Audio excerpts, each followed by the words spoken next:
I'm a utopian. I believe that you can make the best of all possible worlds. I don't. Even if I design a city that works, that city will be a straitjacket to the kids of the future. They'll design their own cities. If you make a statue of me and put it in a city, that holds people back. In order to move forward, you have to look at things, examine it, improve it, and move on. History is very poor. You don't learn much from it. If you study history exclusively, you won't come up with new ideas. We want to move on. There's no such thing as utopia. Every city I design would be the best I know up to now. And as time goes on, you learn more and the city changes. Nothing can be frozen and kept that way. Everything keeps changing. There are no final frontiers. That's what's the matter with heaven. It's fixed. Everything is the same way. Just consider this. If you went to heaven and you looked down and saw starving kids in Africa, war on earth, would heaven be a peaceful place for you? Absolutely not. There were a bunch of angels that turned against God, so he kicked them all out. They're called the fallen angels. If he didn't have peace up there, how the hell are you going to have it down here? You have to read your Bible. You have to be ruthlessly honest.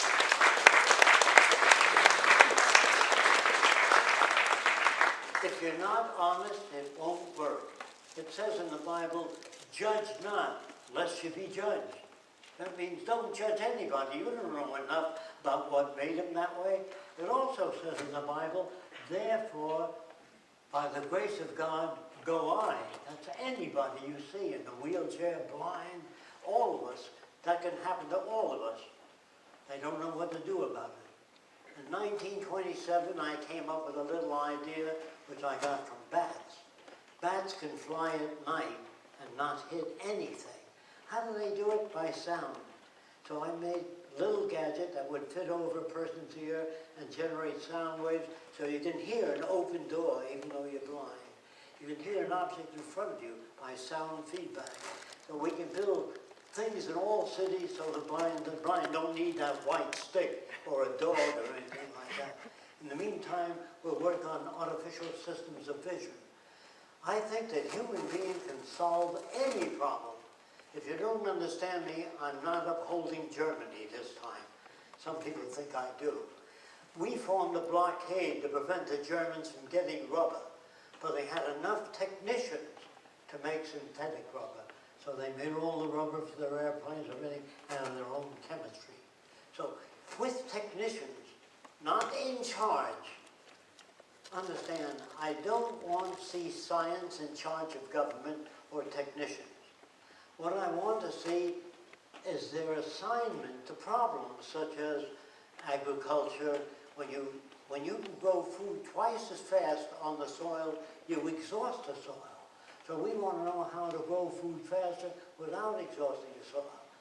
The United States Army dumped 65 tons of nerve gas into the ocean off the coast of Miami, near the Gulf Stream.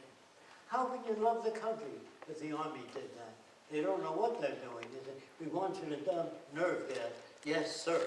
We don't want obedient people anymore. We want you to understand what's happening.